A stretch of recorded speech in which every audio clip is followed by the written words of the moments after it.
Et bonjour, bienvenue dans cette vidéo. Aujourd'hui, je suis en train de... Vous voyez, moi, dans la précédente vidéo, je vous ai dit que l'alimentation que je testais était HS. Et je suis en train de regarder pourquoi. Est-ce que je peux la réparer? Donc, j'avais dit qu'il y avait il me semblait qu'un condensateur était gonflé. Donc, j'ai sorti le condensateur en question. Et effectivement, si vous voyez, il est bombé. C'est un... je ne sais plus la capacité. Je suis en train de la chercher. 3300 microfarad en 10 volts. Vous voyez? Là, je vais brancher mon petit testeur et on va voir ce que ça donne. Voilà, en direct. Surprise. Bon, le condensateur est un peu gros, donc c'est long à charger.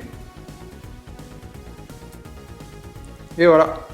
255 microfarad. Il a perdu plus de 10 fois sa capacité d'origine.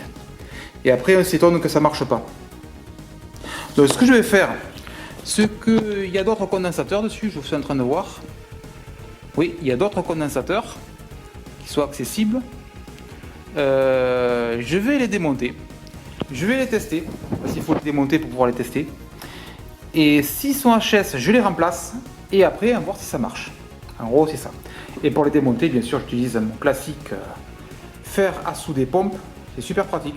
C'est une pompe à dessouder, mais qui inclut un fer au bout. Donc, il n'y a pas besoin de mettre fer plus pompe pour pouvoir dessouder l'ensemble. Ça, c'est super sympa. Petit fer à souder pompe. Je remplace tous ces condensateurs et on se retrouve. Ah oui, et autre chose, je peux la réparer car dans mon bordel, j'ai trouvé des câbles qui correspondent. Vous voyez, par exemple, j'ai un petit câble 12 volts qui est coupé au bout, certainement issu de notre alimentation qui était morte. Donc j'en ai récupéré quelques-uns, j'ai des Molex, un SATA et un ATX 12 volts Sport CPU. Donc ça sera super. Donc allez, je remplace ces condensateurs. Et je vous dis juste après si ça marche. Je viens de retirer celui-là, 2200 microfarad. Et on va voir comme il fait. En réalité. 400, voilà. Donc il est bien HS aussi. Donc les condensateurs bombés, c'est sympa pour voir lesquels sont HS. Et je vais essayer de voir s'il y en a d'autres de bombés, parce que pour l'instant je repère que ceux-là. Et s'il y en a un autre qui est disponible et que je peux extraire, parce que c'est pas évident à extraire, je le démonte. Et un troisième qui est HS, je pense, qui est bombé. 10 volts 2200. Hop. Test.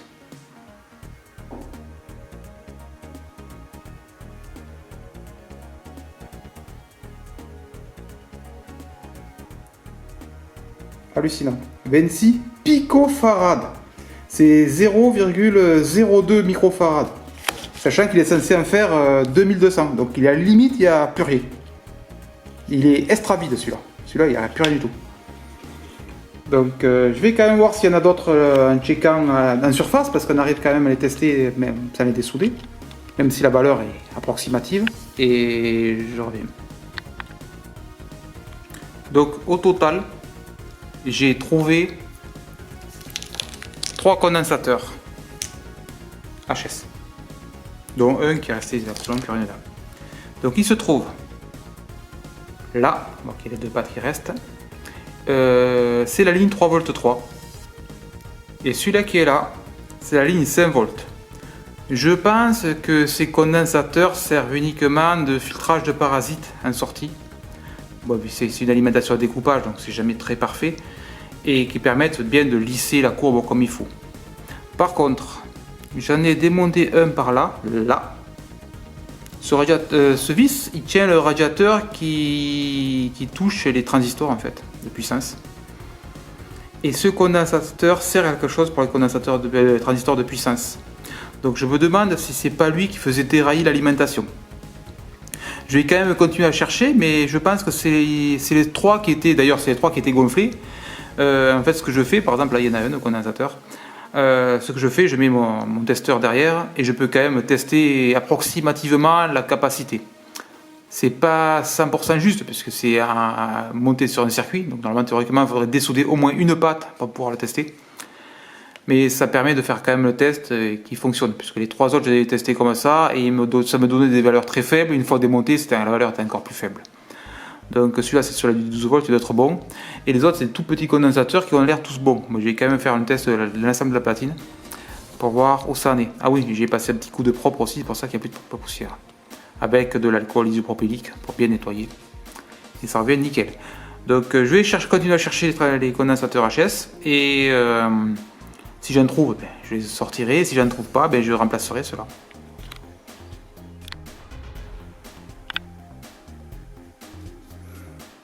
Bon, j'ai soudé les nouveaux, d'où les traces d'ailleurs de soudure. Un peu de ça. Hop. J'enlève les traces de soudure.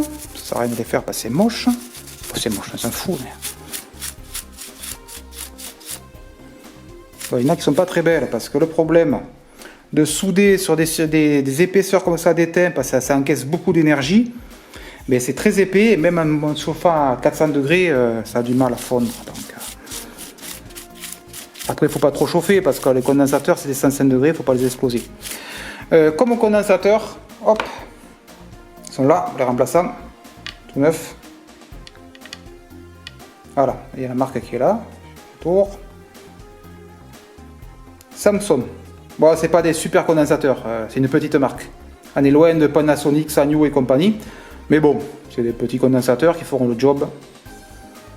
Et de toute façon, par rapport à des trucs qui faisaient 10 fois moins ou 20 fois moins de puissance qu'avant, de capacité, ceux-là au moins ils font la capacité voulue. Donc j'ai remplacé 3 condensateurs au total. Je vais remonter l'ensemble de l'alimentation. Je ne vais pas la démarrer comme ça parce que il y a 2 sections, je ne sais pas sur les alimentations, voilà, on le voit bien, là, il y a séparation là. Là c'est le hot, ça veut dire que s'il y a du 320 volts, donc là il ne faut jamais toucher. Et là c'est la basse tension, donc là il n'y a pas de problème, il y a énormément d'ampérage, c'est une alimentation de puissance, ça fait 300 watts, 330 exactement. Donc il y a énormément de puissance, donc il faut éviter de toucher quand même, même si c'est que du 12 volts. Je remonte tout ça, j'ai fait un petit coup de propre quand même, parce que vous voyez le PCB est à peu près propre.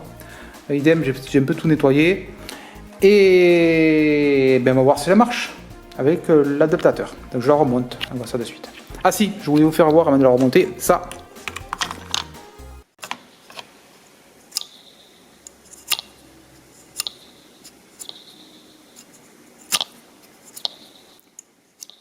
Bon, je sais pas si on l'entend, mais le roulement est complètement détruit. Bon, je vais pas m'en servir des masses, donc même ça marchera. Mais le roulement est complètement, mais il est ruiné le roulement. Faut dire qu'elle a beaucoup d'heures de vol. Allez, je remonte l'ensemble. Donc j'ai mis 4 vis, la PCB tient. Et bien sûr, les ventilateurs, faut pas se tromper de sens. Là, c'est l'arrière de la lime, parce qu'il y a l'alimentation. D'ailleurs, j'ai pas remis ça. Le ventilateur souffle vers l'extérieur et le petit à l'avant vers l'intérieur, bien entendu. Donc il suffit de visser les 2 grilles pour que ce soit tranquille. Bon, ben, entièrement remonté. Et j'ai même soudé 2 câbles que j'ai trouvé. Le câble CPU, bon, c'est un 4 pins de toute façon. 2 Molex et une SATA. Voilà. Donc de quoi démarrer un petit PC, il ne faudra pas trop tirer, genre pas un PC gamer, mais pour faire tourner un petit PC, ça devrait aller. Si elle le démarre, bien sûr, parce que je n'ai pas encore testé. Donc je branche l'adaptateur, et on va voir si elle démarre. Vous vous rappelez de la précédent test, où elle sortait 11 volts 6 péniblement. Et voilà, 12 volts 0,6, c'est parfait.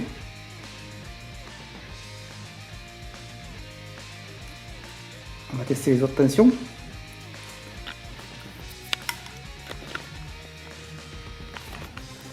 C'est 1 volt 2. Bah là c'est carrément un peu haut. Mais bon, dès que ça va tirer en charge, ça devrait mieux aller. Et voilà, les tensions sont de revenus normales.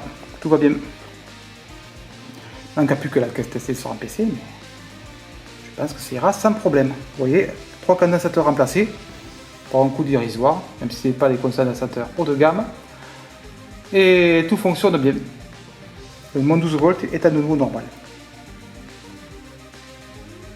Bon, j'espère que cette très courte vidéo vous a plu.